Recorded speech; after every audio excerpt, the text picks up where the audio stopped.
Latest news surrounding the LA Chargers is they are expected not to use their franchise tag on star running back Austin Ekeler, and it sounds as though the team is ready and willing to let him walk and explore free agency. More of this and potential running back markets for the Chargers here on Chargers Syndicate.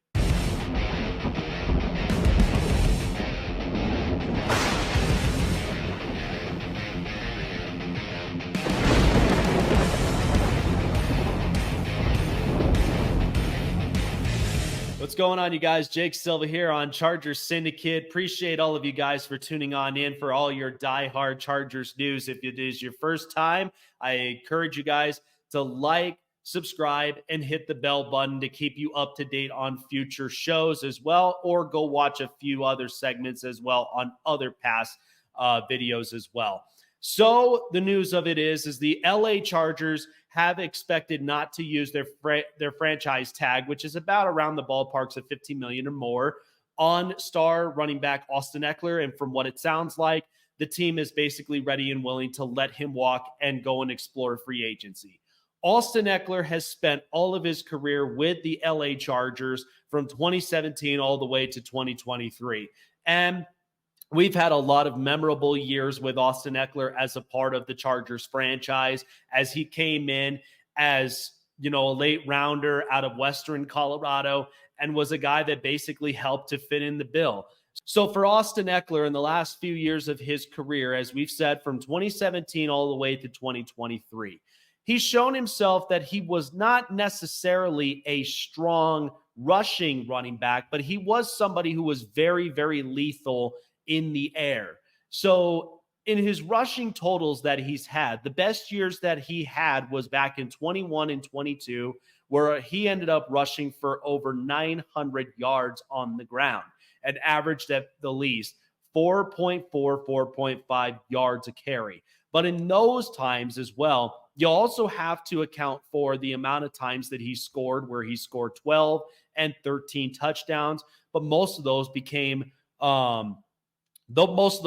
red zone opportunity scores. But also at the same time, when you look at his totals all the way down from the receiving end of things, he was very lethal in the air. In 2019, where he really started to break himself out, where on the ground, he had 557 yards on the ground, 3 scores on the ground, but then in the air, he had 92 receptions, 108 total targets, 993 receiving yards, and only averaging at least 10.8 receiving yards, which is very impressive. And also totaling that out to where he had 8 touchdown scores as well in the air. Austin Ekeler is proven that he is a pass-catching running back and is very lethal when it comes to a guy that sets up different bubble screen schematics, and also is somebody that is more of like a Swiss Army knife for any organization.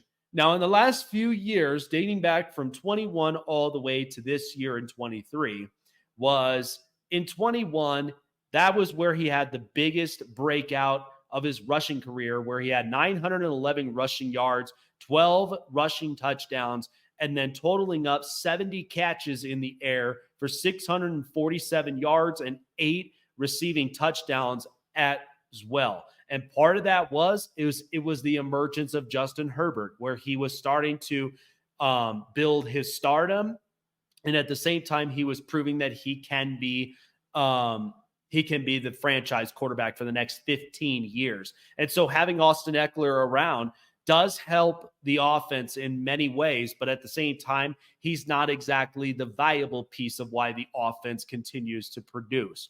Now in 22, what he had in all 17 games was he had 915 rushing yards with 13 rushing touchdowns, had at least 107 catches, which proves, and part of this was too the offensive coordinating side of things with Joe Lombardi, where he very much likes, screen passes more often than not. But that's where he had 107 receptions with 722 receiving yards and 5 receiving touchdowns. And then all the way up into this past season in 23, where they changed offensive coordinators, this was where we started to see the dip, where Austin Ekeler started suffering injuries, And then this year's totals, he had 179 carries for 628 yards, 5 rushing touchdowns, and also in the air, 51 catches for 436 yards and only 1 receiving touchdown. Austin Ekeler gave exactly all of his efforts that he possibly could. But I think part of this was, I think maybe media distraction sometimes kind of hit into him, especially with fantasy football, because we know that he talks a lot about it in his little show. But the other thing of it is too, is that the productivity is sometimes for running backs, you get at least so many years ahead of them until injuries start to riddle up and they're no longer productive. I'm not saying Austin Ekeler can't possibly be productive elsewhere, but as long as the schematics really do fit, that is where he becomes a very reliable target wherever and when whatever offense that he decides to be a part of. But the Chargers got the very best out of his production, and from somebody that was on the low end of the totem pole and ended up working his way up in the franchise to where he became, a likable person in the franchise. So I think Austin Ekeler, I do think that he does mean well, but I think this back and forth stuff of he wants to be back or no, he wants to go and search out free agency. I think a lot of this sometimes is a little bit of media spews, but in the end, the Chargers are kind of feeling like he's not going to end up coming back. It's risky to basically give a running back a third contract. And who knows if he's going to be productive at that point or does he suffer more injuries? But the other problem of it is too, is that the rushing yards haven't really produced themselves. They have not quite found their rusher who can rush for over 1,000 yards in a season. And so that's part of the reason too that the Chargers are really looking at free agency in a couple of areas, which names have popped up. Saquon Barkley's become a big-time name. Josh Jacobs has potentially become a big name. But there are other running backs also in the market that the Chargers could very much be eyeballing. But as far as now, the change in head coach, the change in general manager, and also the change in offense, they're going to want to run the ball more often. Now, does this mean that they could sprinkle in a little bit of some screen passes? Absolutely. But I think part of this reason is they're not solely viable as to making Justin Herbert throw the ball more often than they are of running the ball. I think they're going to try to switch up this narrative to where they need to give Justin Herbert a healthy running game, but also give enough to where his productivity is well used in the right manners. And I think this is exactly with what the Chargers are pivoting towards. Honestly, I've had such great years with Austin Ekeler, watching him produce and be the guy that, is a likable person in the franchise and was somebody that was huge on the offensive side of the football. And especially when you had a really good loaded offense, now it looks like things are going to be pivoting on different ends. But I do hope the best for Austin Ekeler moving forward, wherever that may be.